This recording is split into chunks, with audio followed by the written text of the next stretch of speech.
جو صحیح بات اللہ سبحانہ تعالیٰ نے جو ہمیں بتا دیا اس میں کوئی شک ہی نہیں ہے کہ وہ صحیح ہے صحیح نہیں ہے، وہ تو ہے ہی صحیح۔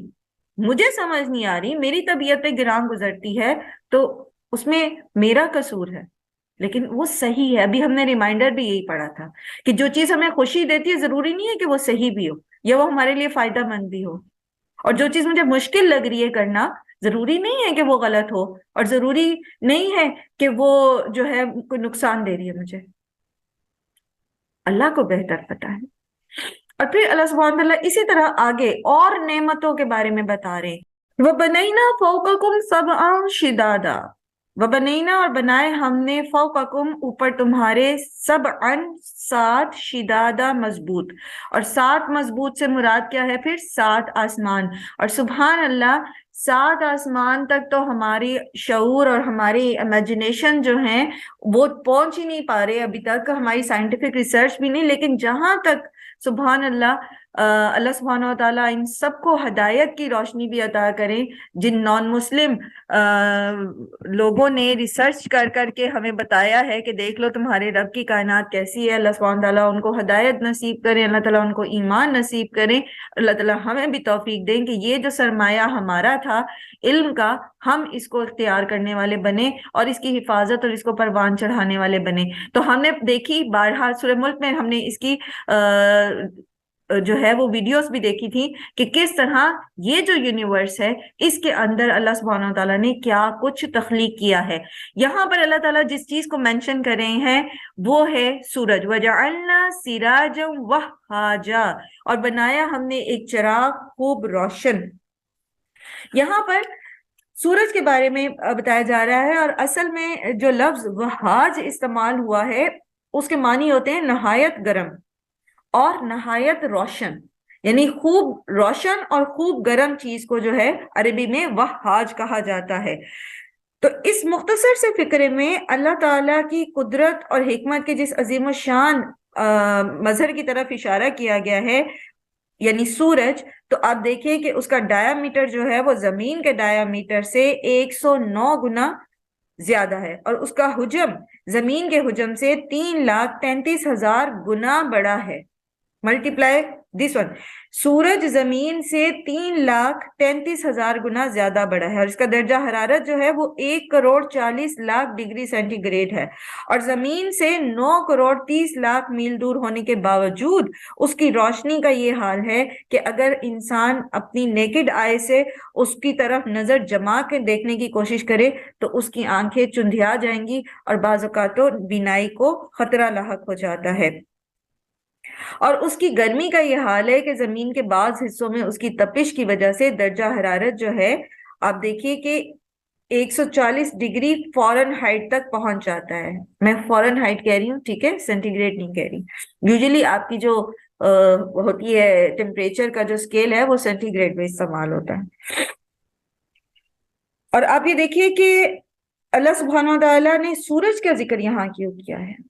اب یہ سارے فیکٹس عربوں کو تو پتہ نہیں تھے نا، لیکن ہمیں اب پتہ ہے، تو یہ اس سے پھر ہمارا ایمان تو اور بھی بڑھ جانا چاہیے۔ کیسے؟ کہ اللہ سبحانہ و تعالیٰ نے آگ کے اس گولے کو اتنا متناسب فاصلہ زمین سے دیا ہے کہ اس کا فائدہ ہم تک پہنچ رہا ہے، اس کا جو نقصان ہے وہ ہمیں نہیں پہنچ رہا۔ اور پھر زمین کو اللہ سبحانہ و تعالیٰ نے جیسے اوزون کی لیئر سے کور کیا ہوا ہے کہ اس کی جو انفرا ریڈ اور الٹرا وائلٹ ریز ہے وہ ہمیں متاثر نہیں کرتی۔ سبحان اللہ، یہ اللہ، سورج جو ہے یہ معبود نہیں ہے، سورج جو ہے یہ اللہ کی مخلوق ہے اور اللہ کی ایک بڑی نشانی ہے۔ وَأَنزَلْنَا مِنَ الْمُعْصِرَاتِ مَاءً ثَجَّاجًا، اور اتارا ہم نے بدلیوں سے پانی خوب برسنے والا۔ اور یہ سب انٹر کنیکٹڈ نشانیاں بھی ہیں۔ مثال کے طور پر آسمان میں سورج ہے، ٹھیک ہے، اور سورج کی جو گرمی ہے، جو درجہ حرارت ہے، اسی سے زمین پر موجود پانی جو ہے وہ ایواپوریٹ ہوتا ہے، بخارات بنتا ہے، اور پھر وہ اوپر کی طرف اٹھتا ہے اور بادل بنتا ہے، اور پھر اس بادل سے اللہ سبحانہ و تعالیٰ کے حکم سے خوب بارش برستی ہے، لِنُخْرِجَ بِهِ حَبًّا وَنَبَاتًا، تاکہ وہ نکالے اس سے غلہ اور نباتات، وَجَنَّاتٍ الْفَافًا، اور باغات گھنے۔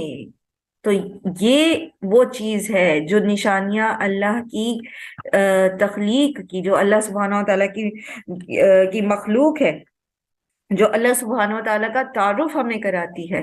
اور پھر ان نشانیوں پہ جب انسان غور کرتا ہے تو وہ اس نتیجے پر پہنچتا ہے کہ جس طرح اللہ سبحانہ و تعالیٰ بارش برسا کر مردہ زمین کو زندہ کرتے ہیں اور اس میں سے ایسے ایسے اجناس اگا دیتے ہیں جو ہمارے لیے فائدہ مند ہے، اور وہ سسٹم کے لیے پورا اللہ تعالیٰ نے ایک سسٹم بنا رکھا ہے۔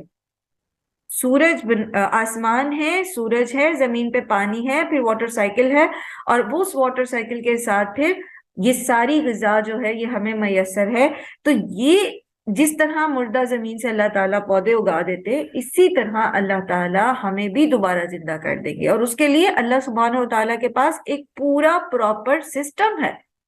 انسان کو اللہ تعالیٰ نے تخلیق کیا، ایک حقیر پانی کی بوند سے اس کی تخلیق ہوتی ہے رحم مادر میں، رحم مادر میں ایک سرٹن ٹائم پیریڈ جو اللہ ہی کو معلوم ہے، اس کے بعد بچہ دنیا میں آتا ہے، اور اس کی پرورش، اس کی اٹھان جو ہے وہ اللہ ہی کی حکمت کے ساتھ جو ہے ایک مقررہ وقت تک ہوتی ہے، اور وہ اس زمین سے میں جو ہے وہ اللہ کی نعمتوں سے فائدے اٹھاتا ہے، اعمال کرتا ہے، اور پھر ایک ٹائم پر مقررہ وقت پر جو اللہ ہی کو معلوم ہے وہ دنیا کی زندگی اس کی ختم ہو جاتی ہے، اور وہ جو قالب اللہ تعالیٰ نے اس کو دیا تھا جسم کی صورت میں، وہ زمین کے اندر چلا جاتا ہے، اور اس کے اندر جو روح ہوتی ہے وہ آسمان کی طرف اگر علیین میں جاتی ہے یعنی نیک ہے تو علیین میں چلی جاتی ہے، اور اگر وہ برا ہے تو سجین میں چلی جاتی ہے، اور ایک خاص ٹائم پیریڈ تک وہ وہاں پر روکی جائے گی، اور پھر جب نفخہ سور پھونکا جائے گا تو وہ اسی طرح سے دوبارہ اس کو ایک قالب دے دیا جائے گا، اور وہ قالب کیسا ہوگا؟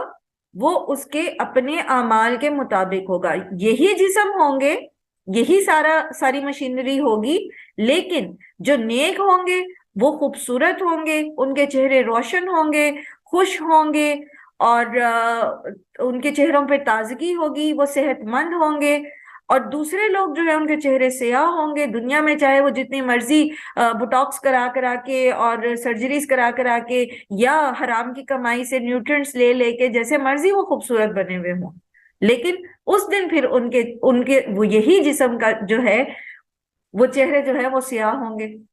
اور پھر جب فائنلی ڈیسائیڈ ہو جائے گا، یہ فیصلہ ہو جائے گا کہ کون جنت میں جائے گا اور کون جہنم میں جائے گا، تو پھر جو جہنمی ہیں ان کے جسموں کو اللہ تعالیٰ اور بڑا کر دیں گے، جیسے کہ ہم نے احادیث میں پڑھا پیچھے۔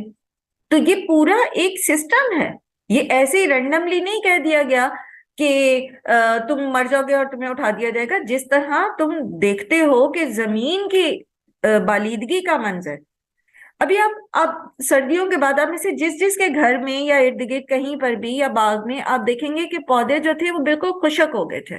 ابھی اگر میں آپ کو تصویر دکھاؤں تو میری گھر کے باہر ایک چھوٹی سی کیاری کے اندر نا آڑو کا درخت لگا ہوا تھا، تو وہ ساری سردی میں اس کے اوپر ایک پتا بھی نہیں تھا، اور اتنا وہ بے رونق اور اتنا اس کو دیکھ کے نا دل میں ایسے آتا تھا خیال کہ یار کیا جھاڑ سا ہے یہ، لیکن سبحان اللہ اب اس کے اوپر چھوٹی چھوٹی سی کونپلیں نکلنی شروع ہو گئی ہیں اور چھوٹے چھوٹے سے پھول لگ گئے ہیں، اور وہ اسی طرح سے دیکھتے دیکھتے وہ سبحان اللہ وہ ہرا بھرا ہو جائے۔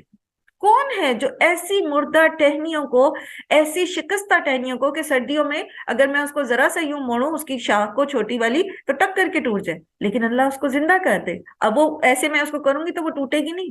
تو اللہ کی نشانیاں ہمارے ارد گرد بکھری ہوئی ہوتی ہیں، لیکن ہم غور ہی نہیں کرتے۔ یہاں اللہ سبحانہ و تعالیٰ یہی نشانی بیان کرنے کے بعد پھر فرماتے ہیں اِنَّ یوم الفصل کان میقاتا، وہ قیامت کا دن جس کے بارے میں یہ آپس میں بحثیں کر رہے ہیں، کوئی جھٹلا رہا ہے اور کوئی پارشلی اس کو کنسیڈر کر رہا ہے، کوئی اس کے بارے میں شک میں پڑا ہوا ہے اور کوئی اس کے بارے میں من چاہے عقیدے بنائے ہوئے ہے۔ اصل میں وہ فیصلے کا دن ہے، اور وہ ایک مقررہ وقت پر ہو کے رہے گا۔ یوم ینفخ فی الصور فتأتون افواجا، جس دن پھونک دیا جائے گا سور میں اور تم سب آ جاؤ گے فوج در فوج۔ اور اس کیفیت کو بھی ہم بارہا پہلے جو ہے وہ پڑھ چکے ہیں کہ کس طرح جب سور پھونکا جائے گا تو اول و آخر تمام جن و انس جو ہیں ان کو اس سور کی آواز کے پیچھے پیچھے جو ہے وہ سب جو ہے چلتے چلے جائیں گے اپنے رب کی طرف، حشر کے میدان کی طرف۔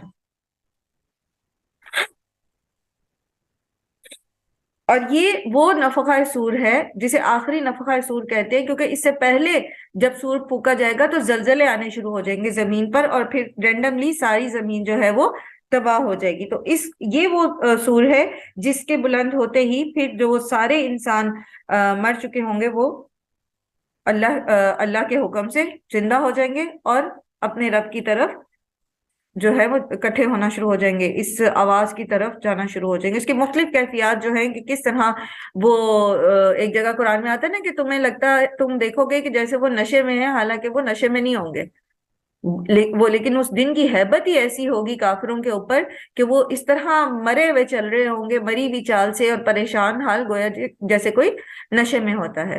وَفُتِحَتِ السَّمَاءُ، اچھا اور دوسرا یہاں پہ فوج در فوج کی بات ہو رہی ہے۔ ایک تو فوج در فوج کے معنی یہی ہیں جو ابھی میں نے آپ کو بتائے، دوسرا یہ کہ اگر ہم افواج جو ہے ایک اور جگہ بھی اس کا ترجمہ گروہ در گروہ بھی کیا گیا ہے، ٹھیک ہے، یعنی گروہوں میں ہوں گے۔ تو گروہوں میں کس طرح ہوں گے؟ جب سب اکٹھے ہوں گے تو جو نیک لوگ ہوں گے وہ جو ہے داہنے ہاتھ والے ہو جائیں گے، پیچھے ہم پڑھ کے آئے ہیں سورہ واقعہ میں، اور جو برے لوگ ہوں گے وہ بائیں ہاتھ پہ جمع ہو جائیں گے۔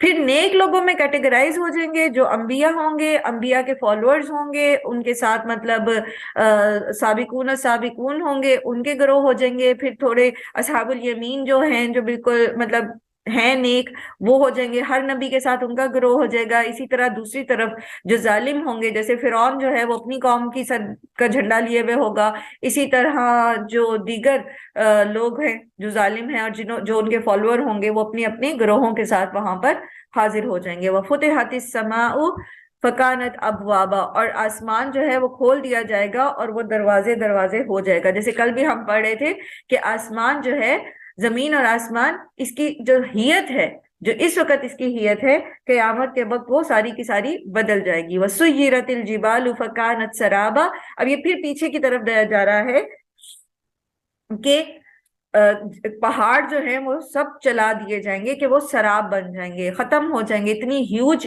اللہ سبحانہ و تعالیٰ کی یہ مخلوق ہے، اتنی بڑی مخلوق ہے، لیکن جب پہلا نفخہ سور پھونکا جائے گا تو وہ اتنے زلزلے آئیں گے کہ یہ پہاڑ چورا چورا ہو جائیں گے اور بالکل سراب بن جائیں گے، ایسے جیسے ایک چیز یہاں موجود ہے لیکن وہ ہوگی نہیں، اور وہ انسان جو ہے جہاں پہاڑ دیکھتا تھا وہاں کچھ بھی نہیں موجود ہوگا۔ ان جہنم کانت مرصادا، بے شک جہنم گھات لگائے ہوئے ہے۔ جہنم جو ہے نا یہ اللہ کی مخلوق ہے، ٹھیک ہے، اور یہ کیسی ہے؟ مختلف احادیث سے ہمیں پتہ چلتا ہے کہ اس کی جیسے ایک حدیث ہے کہ اس کی 70,000 لگامیں ہیں، اور ہر لگام کو جو ہے وہ 70,000 جو ہے فرشتے پکڑے ہوئے ہیں، اور یہ بالکل اس کیفیت میں ہے جیسے سورہ ملک میں ہم نے پڑھا تھا نا کہ یہ تکاد تمیز من الغیظ، قریب ہے کہ غیظ کے ساتھ، غصے کے ساتھ یہ پھٹ پڑے۔ اتنا غصہ ہے اس کو، جہنم کو، اس بات پر کہ لوگوں نے اللہ کی نافرمانی کی، اور یہ بالکل تیار ہے کہ مجرم اس کے قریب آئے اور یہ ان کو جھپٹ پڑے۔ جیسے شکاری جانور ہوتا ہے نا، تو وہ بالکل گھات لگا کے بیٹھا ہوتا ہے کہ فوراً وہ ایک چھلانگ لگائے گا اور جا کے اپنے شکار کو بے خبری میں دبوچ لے گا۔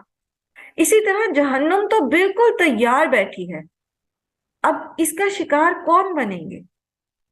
جو لوگ دنیا میں بے خبر رہنا جنہوں نے پسند کیا، جنہیں حق بتایا جا رہا تھا انہوں نے اس کو تسلیم نہیں کرنا چاہا، اور چاہا کہ وہ بس اپنی ہی زندگی میں مست رہے۔ جنہوں نے حق بات سے بے خبر رہنا پسند کیا، جنہوں نے اپنے طریقے کو اللہ کے طریقے پر فوقیت دی، جنہوں نے جہالت کو پسند کیا نور کی بجائے، جنہوں نے باطل کو پسند کیا حق کی بجائے۔ تو جہنم ایسے غافل لوگوں کی گھات میں بیٹھی ہی، اور یہ غافل لوگ جب دنیا میں غفلت برتتے ہیں اللہ کے ذکر سے اور اللہ کی تعلیمات سے اور اللہ کے رسولوں کے طریقے سے اور ان کا انکار کرتے ہیں، تو پھر بیسیکلی یہ کیا کر رہے ہوتے ہیں؟ یہ سرکشی کر رہے ہوتے ہیں۔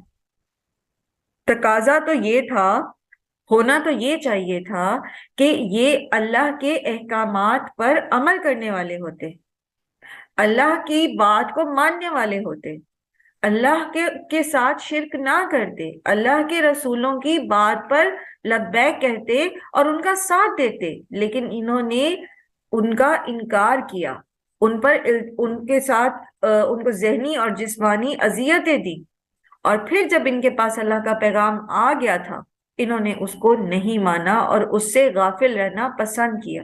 یہ تمام قسم کے لوگ جو ہیں یہ کون ہوتے ہیں؟ یہ طاغین ہوتے ہیں، سرکشی کرنے والے، حدوں کو توڑنے والے۔ تو للطاغین مآبا، جہنم کس کا ٹھکانہ ہے؟ سرکشوں کا۔ لابثین فیہا احقابا، ہمیشہ رہنے والے ہیں اس میں مدتوں تک۔ احقاب یا حقب جو ہے یہ عربی زبان میں استعمال ہوتا ہے 80 سال کے لیے، اور 80 سال جس کا ہر دن جو ہے وہ 1000 سال کا ہوتا ہے۔ 80 سال جس کا ہر دن 1000 سال کا ہوتا ہے، تو آپ ملٹی پلائی کر کے دیکھیں تو یہ ایک ان لمیٹڈ فگر آ جاتی ہے۔ تو ہمیشہ، اس لیے اس کا ترجمہ جو ہے وہ ہمیشہ یا مدتوں کر دیا جاتا ہے، یعنی ایک کاؤنٹ نہیں کر سکتے آپ اس مدت کو جس میں یہ اس میں رہیں گے۔ اب جہنم کے عذاب میں ایک غوطہ لگانے والے کی کیفیت یہ ہے کہ اگر دنیا میں کبھی اس کو کوئی تکلیف نہ پہنچی ہو اور اس نے ایک خوشحال اور شاندار زندگی گزاری ہو، ایسے شخص کو جب صرف ایک غوطہ جہنم میں سے دے کر نکال لیا جائے گا اور اس سے پوچھا جائے گا کہ کیا کبھی تم نے کوئی خوشی دیکھی، تو وہ کہے گا اللہ کی قسم میں نے آج تک کوئی خیر نہیں پائی۔ یہ صرف ایک غوطہ دیے جانے والے کا حال ہے۔ تو وہ جو لابثین فیہ احقابا، 1 سال 80 سال میں ہر دن 1000 سال جتنا، اس کا کیا حال ہوگا؟ ہم کس چیز پر مطمئن ہو کے بیٹھے ہیں؟ کیسے ہم سرکشی کر سکتے ہیں؟ اللہ تعالیٰ نے جو حدود مقرر کر دی، ہم ان حدوں کو کیسے توڑ سکتے ہیں؟ اور ہم توڑتے ہیں، وجہ کیا ہے؟ فما اصبرهم علی النار، یہودی جو تھے ان کے لیے سورہ بقرہ میں آتا ہے نا کہ یہ لوگ جنہیں اللہ نے کتاب دی وہ اللہ کی آیات کو بیچ ڈالتے ہیں، جانتے بوجھتے اللہ تعالیٰ کی آیات کے اندر تحریف کرتے ہیں، اس کو بدل ڈالتے ہیں یا اس کو چھپا دیتے ہیں حق کو۔ اور یہ اس کا کانٹیکس نبی صلی اللہ علیہ وآلہ وسلم کی رسالت سے ہے کہ ان کی کتابوں میں نبی صلی اللہ علیہ وسلم کے بارے میں جو ہے وہ بشارتیں موجود تھیں لیکن انہوں نے چھپا دیا۔ اسی کانٹیکس میں اللہ سبحانہ تعالیٰ فرماتے ہیں فما اصبرهم علی النار، جانتے بوجھتے وہ محض اپنی دنیا کے فائدے کے لیے اللہ کے احکامات کو، اللہ کے کلام کو، بات کو چھپا رہے ہیں، بدل رہے ہیں، حدوں کو توڑ رہے ہیں۔ کس بات نے ان کو آگ پر صابر بنا دیا ہے؟ وہ کیا چیز ہے جو یہ آگ کے اوپر صبر کر کے بیٹھ گئے کہ ٹھیک ہے کوئی بات نہیں، لن تمسنا النار الا ایاما معدودات؟ کس بات نے ہمیں سرکشی پر ابھار رکھا ہے؟ کیا وجہ ہے کہ ہم سب کچھ جانتے بوجھتے بھی اس عذاب کے اوپر راضی ہو گئے؟ لا یذوقون فیہا بردا ولا شرابا، نہ وہ چکھیں گے اس میں کوئی ٹھنڈک اور نہ کوئی پینے کی چیز۔ گرمیوں کی آمد ہے، ذرا جون جولائی کے مہینے میں ننگے پاؤں کہ بھی کر کے دیکھیے گا، میں نے یہ تجربہ کیا اور یہ چیزیں مجھے ہلا دیتی ہیں، اس طرح کے تجربات جو ہیں، کیونکہ ہم انسان ہیں نا، ہم چیزوں کو اپنی احساسات کے ساتھ جب تک ریلیٹ نہیں کریں گے نا تو ہمیں سمجھ نہیں آئے گی۔ کبھی ننگے پاؤں ذرا اپنی چھت کے اوپر تھوڑی دیر کھڑے ہو کے دیکھیے، دوپہر کے وقت گرمی میں کیا حال ہوتا ہے. اور پھر پیاس، اور شدید پیاس، کوئی ٹھنڈک نہیں ہے، کوئی پینے کی چیز میسر نہیں ہے. اور جب شدید پیاس لگے گی بھی ان کو اس آگ میں، تو انہیں پینے کو کیا ملے گا؟ الا حمیما، کھولتا ہوا پانی، وغساقا، اور بہتی پیپ. انہی کے زخموں سے، جہنمیوں کے زخموں سے جو پیپ نکلے گی وہ ایک تالاب کی شکل میں اکٹھی ہوتی چلی جائے گی، اور وہی ان کو پینے کے لیے دی جائے گی. ایک دفعہ ایک بہن نے ایک چیز اس آیت کی ڈسکشن میں شیئر کی تھی. کہتی ہیں کہ میں کسی وجہ سے نا اسلام ایریا میں کہیں گئی جہاں پر سائڈوں پر نالیاں بہ رہی ہوتی ہیں، تو کہتی وہاں پر نا گٹر بند تھا، گٹر بند تھا، اور اس کی وجہ سے جو تعفن تھا وہاں، اور وہ جو گندا پانی تھا، تو مجھے وہاں پر اپنے آپ کو بچا کے چلنا بھی جو ہے وہ انتہائی تکلیف دہ تھا. کہتی اس وقت مجھے یہ آیات یاد آئی، اس وقت مجھے یہ آیات یاد آئی کہ ابھی تو یہ صرف میرا راستہ ہے، میں نے یہاں سے گزر ہی جانا ہے، لیکن یہ چند منٹ کی یا چند لمحوں کی تکلیف میرے لیے کتنی پریشان کن ہے. تو وہ جو رہیں گی وہاں پر، اور وہ جن کے کھانے اور پینے کے لیے یہ چیزیں ہوں گی، بدبودار، کچ لہو، اور پھر کھولتا پانی. کبھی ہم ریلیٹ کر کے تو دیکھیں. ہم جب جہنم کی آیات پڑھتے ہیں نا تو وقتی طور پر ہمارے اندر ایک کیفیت پیدا ہوتی ہے، اور جیسے ہی ہم قرآن بند کرتے ہیں اور ہم اپنے گھروں کے کاموں میں مشغول ہوتے ہیں تو ہم سب بھول بھال جاتے ہیں. اسی لیے تو ہماری زندگیوں میں تبدیلی نہیں آتی، وہ چینج نہیں آتی جو قرآن پڑھ کے آ جانی چاہیے. کیوں یہ اس مقام پہ پہنچیں گے؟ جزاء وفاقا، یہ بدلہ ہے پورا پورا. انہم کانوا لا یرجون حسابا، بے شک وہ نہیں تھے اس چیز کی امید رکھتے کہ ان کا حساب لیا جائے گا. حساب کتاب کی تو انہوں نے امید ہی نہیں تھی. جو دل میں آتا تھا وہ کرتے تھے، جیسے چاہتے تھے اللہ کی نعمتوں کو ضائع کرتے تھے، جیسے چاہتے تھے اسراف کرتے تھے، جیسے چاہتے تھے بخل کرتے تھے، جیسے چاہتے تھے اپنی رسم و رواج کے ساتھ چمٹے ہوئے تھے، اور اللہ کے احکامات کا مذاق اڑاتے تھے. قولن بھی اور عملن بھی، جو جی چاہتا تھا وہ کرتے تھے، کیونکہ انہیں امید ہی نہیں تھی کہ ان سے پوچھا جائے گا. ایک شخص جس کو یہ امید ہو، جس کو یہ احساس ہو، پیچھے سورہ حاقہ میں بھی ہم نے اس چیز کو ڈسکس کیا، جس کو یہ احساس ہو کہ جو چیز میرے پاس ہے کل اللہ تعالیٰ نے مجھ سے اس کے بارے میں حساب لینا ہے، وہ جاندار تو جاندار بے جان چیزوں میں بھی کہیں زیادتی نہیں کرے گا. وہ پانی کا نل کھول کے ٹوتھ برش نہیں کرے گا، اس کو فوراً ڈر لگے گا کہ اللہ تعالیٰ پوچھیں گے. یہ اتنی بڑی نعمت تھی، تمہیں نہیں پتا تھا کہ کتنے لوگ ہیں جن کو یہ نعمت میسر نہیں تھی پانی، اور تم نے پانی ضائع کیا. وہ کبھی اپنے فرش دھونے کے لیے وہ خاتون جو ہے وہ نل کھلے نہیں چھوڑے، کبھی گاڑیاں دھونے کے لیے اس طرح سے پانی نہیں بہائیں گے. انہیں پتا ہے وہ کر ہی نہیں سکتے. وہ کبھی جاتے جاتے زور سے دروازے کو ٹھا کر کے نہیں ماریں گے. انہیں پتا ہے کہ یہ جو میں نے اس وقت غلطی کی ہے اس کے جو برے اثرات ہوں گے مجھ سے جواب دہی ہونی ہے کہ اس آواز سے کتنے لوگوں کو تکلیف پہنچی ہے، اور یہ جو تم نے غصے کا اظہار کیا یہ کس کے سامنے کیا ہے اور اس کو کتنی تکلیف پہنچی. اللہ کے حساب سے ڈرنے والے لوگ، جاندار، بے جان، انسان، حیوان، ہر ایک کے لیے نرم ہو جاتے ہیں. لیکن انہیں چونکہ حساب کتاب کی امید ہی نہیں ہوتی، یہ جو طاغین ہوتے ہیں،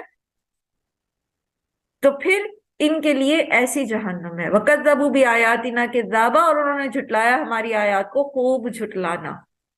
تو ایک تو جھٹلانا مشرکین مکہ کا تھا نا، جو انہوں نے اپنے کال کے ذریعے جھٹلا دیا، مانے نہیں، کہہ دیا کہ یہ اللہ کی کتاب بھی نہیں ہے اور کوئی قیامت قائم نہیں ہوگی. اور ایک جھٹلانا اس سے زیادہ خطرناک ہے اور اس سے زیادہ سزا کا حقدار بن جاتا ہے، اور وہ یہ کہ ہم یہ کہیں کہ یہ قرآن اللہ کی کتاب ہے اور اس کے بعد پھر ہم اس کو عملاً جھٹلا دیں، ان آیات کو اپنے عمل کے ساتھ جھٹلا دیں. تو ان کے لیے تو وہ جو منہ سے لا الہ الا اللہ نہیں کہہ رہے تھے ان کے لیے تو اتنی سزائیں ہوں، جو اس چیز پہ اعتبار ہی نہیں کر رہے تھے کہ یہ اللہ کی کتاب ہے، اور ہم جو لا الہ الا اللہ کہتے ہیں اور اس کے بعد ڈھٹائی سے اپنے عمل کے ذریعے اللہ کی آیات کو جھٹلاتے ہیں، تو پھر ہمارا انجام کیا ہونا چاہیے؟ اللہ تعالیٰ ہم سب کو جہنم کے عذاب سے اپنی پناہ میں رکھے، ہمارے والدین، ہماری آل اولاد، ہمارے بہن بھائیوں، تمام مومنین مومنات کو اللہ سبحانہ و تعالیٰ اپنے رحمت کے سائے تلے رکھے، اور جو مسلمان نہیں ہیں اور وہ اتنے اچھے اچھے کام بھی کر رہے ہیں، اللہ تعالیٰ ان کو ہدایت دے، ایمان کی روشنی عطا فرمائے۔ ان کو تو حساب کتاب کی امید نہیں ہے، وَكُلَّ شَيْءٍ أَحْصَيْنَاهُ كِتَابًا، اور دوسری طرف اللہ تعالیٰ نے ہر چیز کو شمار کر رکھا۔ اللہ تعالیٰ فرماتے ہیں اور ہر چیز کو ہم نے ایک کتاب میں شمار کر کے رکھا ہے، ایک ایک بات جو یہ کرتے تھے، ایک ایک عمل جو یہ کرتے تھے۔ سورہ کہف میں آپ پڑھتے ہیں نا کہ وہ کہے گا کہ مَا لِهَٰذَا الْكِتَابِ لَا يُغَادِرُ صَغِيرَةً وَلَا كَبِيرَةً إِلَّا أَحْصَاهَا، اس کتاب کو کیا ہے کہ چھوٹی سے چھوٹی اور بڑی سے بڑی ہر چیز اس کے اندر لکھی ہوئی، جو ہم بولتے، جو ہم سوچتے، جو ہم کام کرتے، ایک ایک لفظ، ایک ایک چیز آن ریکارڈ ریٹن فارم میں، ہارڈ کاپی میں موجود ہے۔ کہاں جائیں گے؟ کس کس چیز کا انکار کریں گے؟ کس کس کے بارے میں عذر بہانے پیش کریں گے جب ہمارا منہ بند کر کے ہمارے ہاتھوں سے گواہی لے لی جائے گی، ہماری جلدوں سے گواہی لے لی جائے گی؟ ہے کوئی جگہ کہ ہم اتنی ہلکی لیں ان آیات کو، اتنا ہلکا لے لیں جہنم کے عذاب کو، اور بے خبر ہو جائیں اپنے اعمال سے؟ جھوٹ، غیبت، چغلی، دوسروں کا حق مارنا، گھر کے لیول پر، چلے ہم نہیں کسی عہدے پہ بیٹھے ہوئے، گھریلو لیول پر عدل نہ کرنا، انصاف نہ کرنا، دوسرے کو اس کا حق نہ دینا، سچ کا ساتھ نہ دینا، پھر جو ڈیوٹیز اللہ نے ہمیں دی ہیں ان کو نہ نبھانا، امانت میں خیانت کرنا، کتنا عام ہو گیا ہے۔ کیا یہ قرآن کی آیات میں نہیں ہے؟ یہ ابھی جو ہم کنو ربانیین کے میں آیات سیکھ رہے ہیں، تو کیا یہ قرآن کی آیات میں سے نہیں ہے کہ اپنی امانتوں کو پورا کرو، اپنے وعدوں کو پورا کرو؟ جب آپ ایک نکاح کا معاہدہ کرتے ہیں دو خاندان مل کے، تو وہ ایک معاہدہ ہوتا ہے نا، اور اس معاہدے کی شکیں کیا ہیں؟ ضروری نہیں کہ وہ لکھی ہوئی ہوں، وہ لکھی ہوئی نہیں ہو سکتی ہوں گی، لیکن ان کا بغیر لکھے، جیسے میں نے پہلے بھی آپ سے عرض کیا تھا نا کہ کچھ معاہدوں میں معاہدے لکھے ہوئے نہیں ہوتے، لیکن جب آپ اس میں داخل ہو جاتے تو خود بخود اس کے پابند ہو جاتے۔ تو دو خاندان کے اس بات کے پابند نہیں ہے کہ وہ ایک دوسرے کے حقوق کی حفاظت کریں، اور جو اللہ تعالیٰ نے حدود مقرر کی ہیں اس کے اندر رہیں اور ان کو نہ توڑیں۔ ایک چھوٹی سی مثال سے میں آپ کو بتا رہی، کہ یہ قرآن کے احکامات نہیں ہیں؟ کیا یہ اللہ کی آیات نہیں ہے؟ کیا یہ اللہ کی آیات نہیں ہے کہ طلاق جو ہے وہ اگر ایک طلاق دی ہے تو عورت کو اسی گھر میں رکھا جائے گا، وہ اپنی عدت اسی گھر میں پوری کرے گی، اور پھر کیسی جگہ پہ سورۃ طلاق میں آپ نے پڑھا نا کہ وہی آسائشیں اس کو دی جائیں گی جو مرد کے پاس ہیں۔ کیا ہم اس کا انکار نہیں کرتے؟ کیا ہم آدھی رات کو چوٹی سے پکڑ کے نکال نہیں دیتے باہر؟ بچے رکھ نہیں لیتے اپنے پاس؟ حالانکہ صاف قرآن کریم کی آیات ہے کہ نہ ماں کو اس کے بچے کی نسبت سے اذیت دی جائے، نہ باپ کو اس کے بچے کی نسبت سے اذیت دی جائے۔ سورہ بقرہ میں رضاعت کے معاملے میں یہ بات ہو رہی ہے، لیکن یہ جنرلی رول یہی اپلائی ہوتا ہے۔ کیا یہ قرآن کی آیات نہیں ہے؟ کیا ہم اس کو جھٹلاتے نہیں ہیں؟ کیا حیا کا حکم اللہ تعالیٰ نے نہیں دیا؟ اور اللہ تعالیٰ نہیں کہہ رہے کہ فحش کے قریب بھی نہ جاؤ؟ کیا لباس کے قوانین اللہ نے نہیں بتائے؟ کیا ہم ان حدوں کو توڑ نہیں رہے؟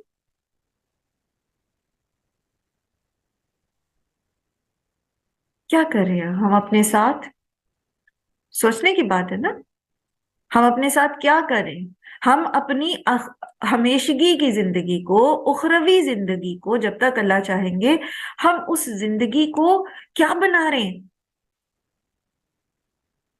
جنت کا محل بنا رہے ہیں یا جہنم کا گھڑا بنا رہے ہیں؟ ہم اپنی قبر کو کیا بنا رہے ہیں؟ ہم ابھی اپنی قبر کو جنت کا باغ بنا رہے ہیں یا جہنم کا کوئی گھڑا بنا رہے ہیں؟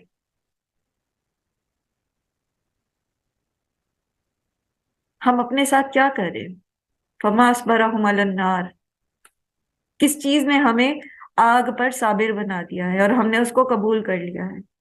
یہ آسان تو نہیں ہے۔ ہمیں سے ہر ایک، چونکہ ہم خواتین ہیں، تو کبھی نہ کبھی کسی نہ کسی کے ساتھ یہ لازمن ہوا ہوتا ہے کہ ہاتھ جل جاتا ہے یا گرم چیز گر جاتی ہے اوپر، یا کوئی اور کسی طریقے سے جل جاتا ہے۔ کچن میں کام کرتے ہوئے یہ عام سی بات ہے۔ وہ چھوٹی سی جو جلن ہوتی ہے، توے کے گرم توے کے لگ جانے سے یا دیگچی کے گرم لگ جانے سے، وہ اس کا نشان اور اس کی جلن کتنے دن تک چلتی ہے؟ اور ہم اس طرح جہنم کی آگ پر جو ہے وہ صبر کر کے بیٹھے ہوئے ہیں کہ ہمارے پاس جو زیور ہے ہم اس پہ زکوٰۃ دینے کو راضی نہیں اور ہیلے بہانے ڈھونڈتے ہیں۔ اور اللہ کے رسول صلی اللہ علیہ وسلم نے بتا دیا، خود قرآن میں بھی اس چیز کا ذکر ہے کہ اسی کو تپا تپا کے پھر پہلو بھی اور چہروں کے اوپر جو ہے وہ داغا جائے گا۔ کیا ہمیں قرآن کی ان آیات پر یقین نہیں ہے؟ کیا ہمیں ہمارا قرآن پہ ایمان نہیں ہے کہ یہ اللہ کے الفاظ ہیں؟ یا تو کہہ دیں کہ نہیں ہے، کہہ دیں، پھر ہم منافقت سے باہر آ جائیں نا، انکار کر دیں کہ نہیں ہے یہ اللہ کا کلام، نہیں ہے یہ قرآن جو ہے وہ جیسے کفار کہتے۔ لیکن ہم مانیں گے بھی اور عمل بھی نہیں کرنا، اور اس کے اوپر پھر ہماری خوش فہمیوں کا یہ حال ہے کہ ہم سمجھتے ہیں کہ بس ہم تو پکے جنت، یہ جنت پہ تو ہمارا ہی حق ہے۔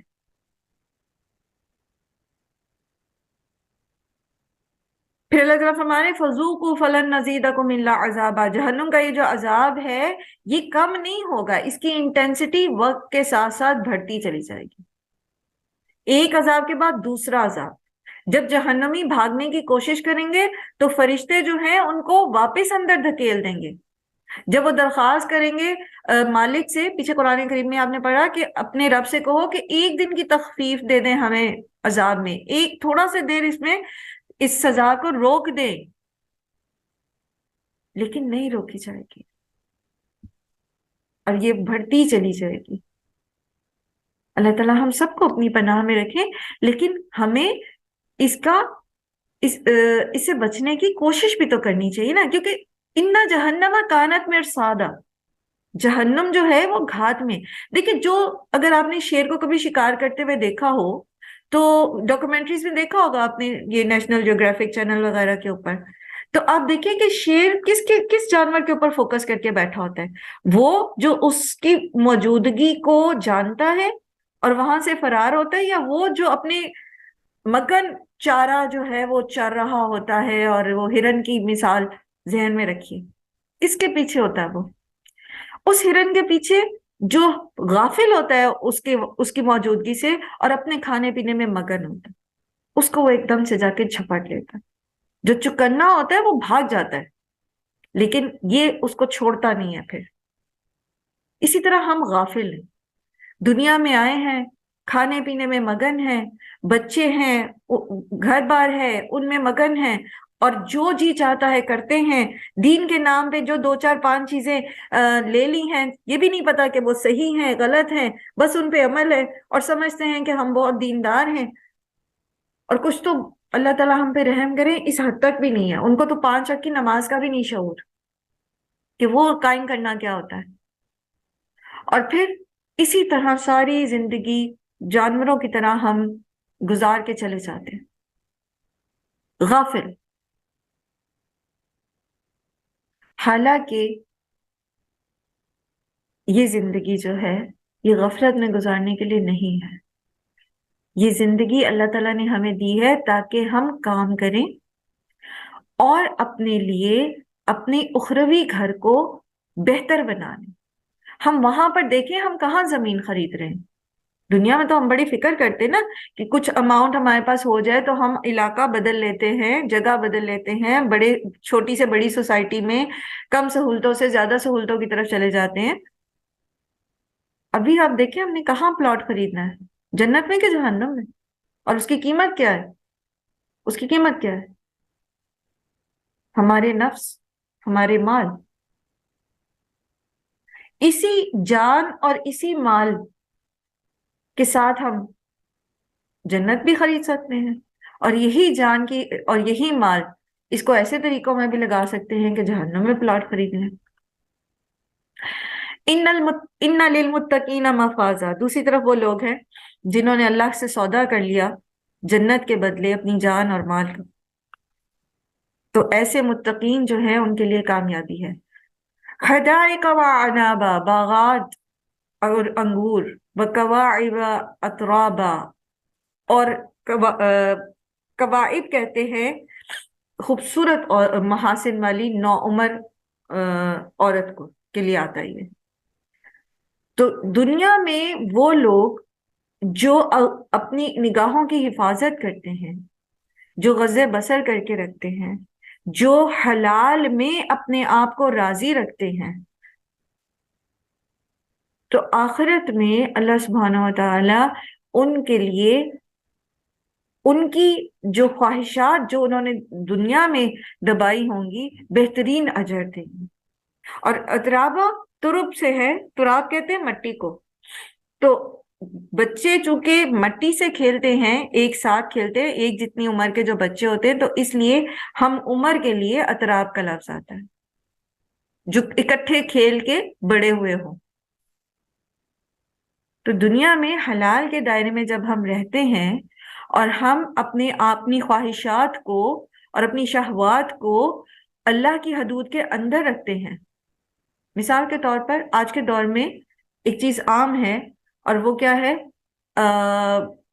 دوستیاں، جو کہ قطعی جو ہے وہ صنف مخالف کے ساتھ جو دوستیاں ہیں چھپی ہوئی، سورہ نساء میں ہم نے اس کو تفصیلاً پڑھا کہ کس طرح یہ حرام ہے، غلط ہے، لیکن آج کل فیشن بن گیا ہے گرل فرینڈ اور بوائے فرینڈز بنانے کا۔ تو جو آج کے دور میں بھی، جبکہ یہ بہت زیادہ معیوب بھی نہیں اب بات سمجھی جاتی معاشروں میں، اللہ تعالیٰ ہم پر رحم کریں، ہم نے تو اپنی اخلاقیات کے اصول ہی بدل ڈالے ہیں، اللہ تعالیٰ ہم پہ رحم کرے، اللہ سبحانہ تعالیٰ ہمیں معاف فرمائے اور ہمیں صحیح کو صحیح اور غلط کو غلط کہنے کی توفیق عطا فرمائے۔ تو جو اپنے آپ کو روک کے رکھتا ہے اس چیز سے، ظاہر ہے شہوت ہر ایک کے اندر ہے، عورت میں بھی ہے، مرد میں بھی ہے، جو نو عمر نئے مطلب لڑکے لڑکیاں ہوتے ہیں سب میں، لیکن وہ اپنے آپ کو روک کے رکھتا ہے، تو آخرت میں اس کے لیے پھر بہت خوبصورت اجر ہے۔ ہر طرح کی فحاشی سے، فحش چیزوں سے اپنی آنکھوں اور اپنے کانوں کی حفاظت کرتے، اپنی شرمگاہ کی حفاظت کرتے، تو ان کے لیے بہترین اجر ہے۔ وَكَوَاعِبَ أَتْرَابًا وَكَأْسًا دِهَاقًا، اور جام چھلکتے ہوئے۔ آج وہ اپنے آپ کو حرام سے روکتے ہیں تو وہاں پر بہترین شکل میں اجر ملے گا۔ لا يسمعون فيها لغوا ولا كذابا، اور نہ وہ سنیں گے اس میں کوئی لغو بات اور نہ ہی کوئی جھوٹ۔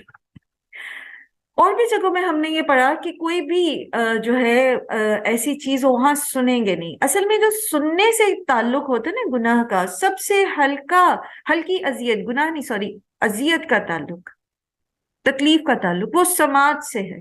مطلب آپ بیٹھے ہیں، کوئی زور کی ایک آواز آ جاتی ہے، جیسے وہ کچھ چوک وغیرہ رگڑنے کی آواز ہوتی ہے، تو وہ آپ کو ایک جھرجھری سی آتی ہے، وہ سب سے کم تکلیف ہوتی ہے۔ تو جنتی جو ہیں، کسی بڑی بیماری یا کوئی اور تکلیف تو دور کی بات، اتنی معمولی سی اذیت بھی نہیں جو سننے سے ریلیٹڈ ہوگی وہ بھی نہیں ہوگی ان کو۔ اور جنت میں جائے گا کون؟ جو دنیا میں بھی لغو سے اور جھوٹ سے بچتا ہوگا، وہی جنت میں جائے گا نا۔ تو پھر وہاں پر اس کے لیے تکلیف دہ چیز کیا ہو سکتی ہے؟ سننے سے ریلیٹڈ جھوٹ اور لغو، جس سے وہ دنیا میں بھی بچتا رہا۔ تو اس لیے اللہ سبحانہ تعالیٰ یہاں مینشن کرتے کہ وہاں وہ کسی قسم کے لغو اور جھوٹ نہیں سنیں گے۔ دنیا میں لوگ ان چیزوں سے ان کو اذیت دیتے تھے، یا اس طرح کا ایٹماسفیئر جب ہوتا تھا تو ان کو تکلیف ہوتی تھی۔ جنت میں یہ وہ تکلیف بھی ان کو نہیں ہوگی۔ جب آپ موسیقی نہیں سنتے نا، تو آپ کسی ایسی شادی پہ چلے جاتے ہیں جہاں پر پیچھے میوزک چل رہا ہوتا ہے، تو اس وقت آپ کی طبیعت جتنی پریشان ہوتی ہے اور جتنی آپ کو اذیت ہو رہی ہوتی ہے، آپ کا بس نہیں چلتا کہ کیسے اس کو بند کرا دیں یا خود وہاں سے نکل جائیں۔ یہ وہ تکلیف کو تھوڑا سا امیجن کر لیں آپ۔ اسی طرح جب آپ کو جھوٹ سے نفرت ہوتی ہے، غیبت سے نفرت ہوتی ہے، تو جو کوئی آپ کے پاس بیٹھ کے اگر کوئی ایسی باتیں کرتا ہو تو پھر آپ فوراً اس کو یا تو روک دیتے ہیں، موضوع بدل دیتے ہیں، اس کو نصیحت کرتے ہیں، یا پھر آپ وہاں سے اٹھ کے چلے جاتے ہیں کہ آپ وہ تکلیف برداشت نہیں کر سکتے۔ آپ خود نہیں جھوٹ بول رہے، لیکن جھوٹ کو سننا بھی آپ کو تکلیف دے گا۔ اس لیے جو لوگ جنت میں جائیں گے وہ دنیا میں بھی اس کریکٹر کے ہوں گے، اور وہاں بھی وہ ایسی کوئی چیز نہیں سنیں گے۔ جزاء من ربک عطاء حسابا، اور یہ بدلہ ہے ان کے رب کی طرف سے، عطیہ کفایت کرنے والا، یعنی جو ان کے اعمال تھے ان سے کہیں زیادہ ان کو جو ہے اللہ عطا فرمائیں گے۔ عطا کرنا، عطیہ دینا تحفہ دینا ہوتا ہے، ٹھیک ہے؟ تو وہ ضروری نہیں ہوتا کہ وہ اتنا ہی ہو جتنا کہ کسی نے بدلہ دیا۔ اس کے اندر تو جو ہے آپ بہت کچھ دے سکتے ہیں۔ تو جنت جو ہے بیسیکلی وہ ہمارے اعمال کا بدلہ نہیں ہے، وہ اللہ کی رحمت ہے، وہ اللہ کی عطا ہے۔ صرف مطلب وہ اتنی خوبصورت جگہ ہے، اتنی خوبصورت اور ایسی جگہ ہے کہ ہم اس کو حاصل کرنے کے لیے اعمال اس لیول کے کر ہی نہیں سکتے۔ حتیٰ کہ اللہ کے رسول صلی اللہ علیہ وسلم نے جب یہ بات بتائی تو صحابہ نے پوچھا کیا آپ کے اعمال بھی؟ تو انہوں نے فرمایا ہاں میرے اعمال۔ سبحان اللہ! اور نبی صلی اللہ علیہ وآلہ وسلم جیسے اعمال کس کے ہو سکتے ہیں؟ جتنی تندہی ان میں تھی، جتنا زیادہ خوبصورت سبحان اللہ ان کی عبادات تھی، ان کے صدقات تھے، ان کی دین کے لیے کوششیں اور قربانیاں تھیں، ویسے کس کے ہو سکتے ہیں؟ کسی کے بھی نہیں۔ تو یہ جو جنت ہے یہ اللہ کی طرف سے ہمارے لیے ایک رحمت ہے، اللہ کی سراسر اور اللہ کی عطا ہے، جو کافی ہو جائے گا ہمارے لیے۔ یعنی جو لوگ دنیا میں دین کی خاطر کام کریں گے، اللہ کی فرما برداری میں زندگی گزاریں گے، تو جو بھی ان کی محرومی رہ گئی ہوگی یا جو بھی ان کی کوئی نامکمل کہانی رہ گئی ہوگی، کچھ بھی اللہ سبحانہ تعالیٰ اس کو وہاں پر مکمل کر دیں گے اپنی رحمت کے ساتھ، اپنی نعمتیں ان پر تمام کر دیں گے۔ اور رب کون ہے؟ رب السماوات والارض وما بینہما الرحمن لا یملکون منہ خطابا، جو رب ہے آسمانوں اور زمین کا اور جو کچھ اس کے درمیان میں ہے، جو الرحمن ہے، لا یملکون منہ خطابا، نہ مالک ہوں گے وہ اس سے بات کرنے کے، یعنی کسی کے اندر اتنی جرت نہیں ہوگی کہ وہ اللہ کے سامنے کوئی بات کر سکے۔ یعنی جب تک اللہ سبحانہ و تعالی جو ہیں وہ اجازت نہیں دیں گے، تب تک اللہ کے اس روب اور اس جو اللہ سبحانہ و تعالی کی خشیت ہوگی، وہاں پر کوئی بھی اللہ کے سامنے بول نہیں سکے گا۔ جیسے قرآن کریم میں ایک اور جگہ بھی آتا ہے نا کہ یوم یأتی لا تکلم نفس الا بإذنہ، اس دن کوئی بھی نفس اللہ کی اجازت کے بغیر اس سے بات نہیں کر سکے گا۔ یوم یقوم، جس دن کھڑے ہوں گے، اور روح سے مراد کون ہے؟ روح الامین یعنی جبرائیل علیہ السلام، والملائکۃ، اور فرشتے، صفن، صف در صف، لا يتکلمون الا من اذن له الرحمن وقال صوابا، نہ وہ کلام کر سکیں گے مگر وہ جو اجازت دے اس کو رحمان، اور وہ کہیں بات درست۔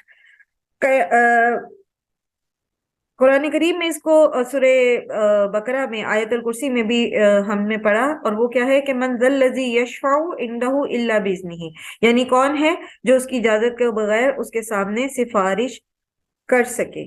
اور جب تک اللہ سبحانہ و تعالی اجازت نہیں دیں گے، کوئی بھی اللہ کے سامنے کسی کی بھی سفارش نہیں کر سکے گا۔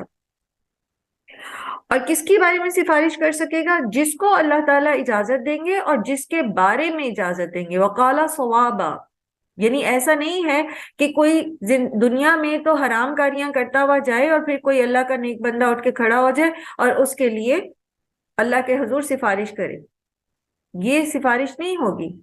بلکہ درست بات قبول کی جائے گی، جو صحیح بات ہوگی وہ سفارش قبول ہوگی، اور جس کے بارے میں اللہ تعالیٰ کہیں گے، اجازت دیں گے، اس کے بارے میں ہوگی۔ ذالک الیوم الحق، یہ ہے دن برحق۔ فمن شاء اتخذ الی ربہ مآبا، اس دن کی ڈسکرپشن بتا دی آپ کو۔ اس سے پہلے اس کے بعد کیا ہوگا یہ بتا دیا، جنت کیا ہے وہ بتا دیا، جہنم کیا ہے وہ بتا دیا، اور یہ بھی بتا دیا کہ یہ ہو کے ہی رہے گا۔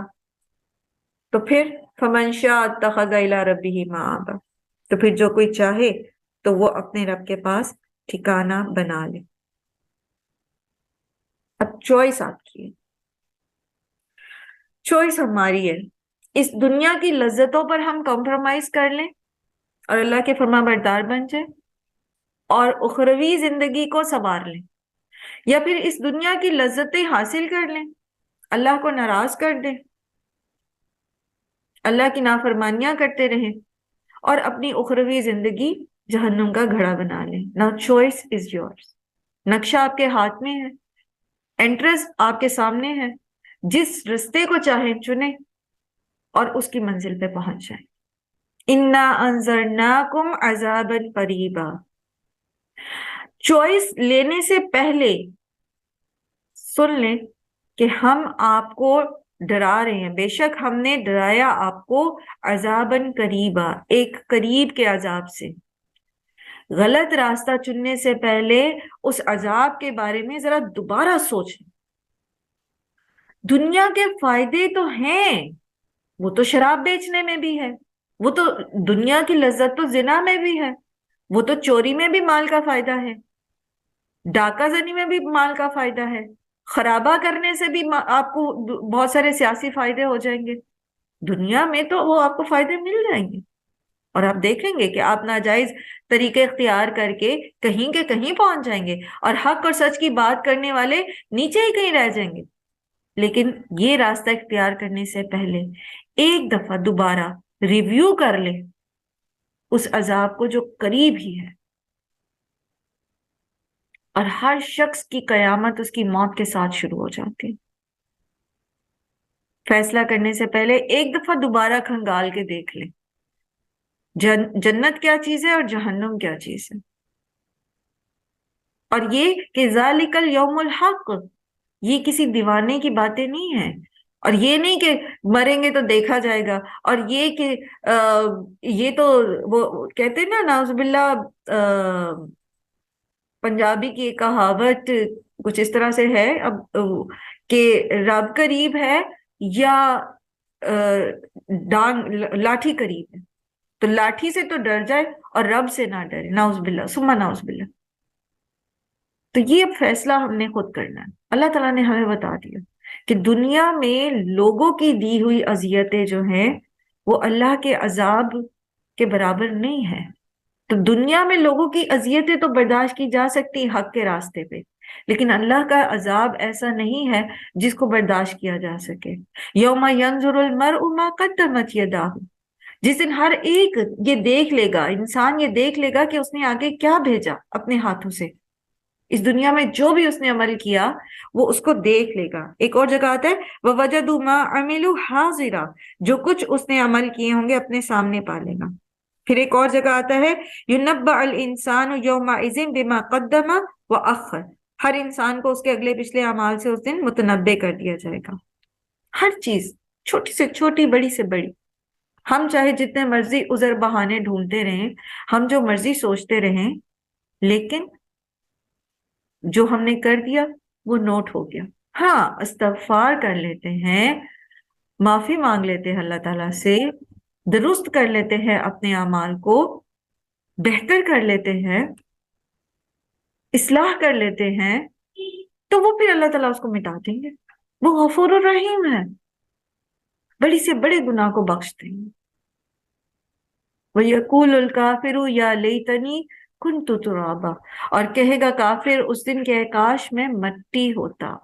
ایک اور بھی جگہ آتا ہے نا کہ وہ کہیں گے کہ ہائے یہ کس نے ہمیں جو ہے ہماری قبروں سے اٹھا دیا، ہماری آرام کی جگہ سے اٹھا دیا، حالانکہ ان کی قبریں بھی کوئی آرام دہ جگہ نہیں ہوں گی، وہ بھی جہنم ہی کی کسی گھاٹی میں سے گھاٹی ہوں گی، لیکن ایز کمپیئر ٹو جہنم، حشر کا میدان، انہیں وہ آرام دہ جگہ لگے گی۔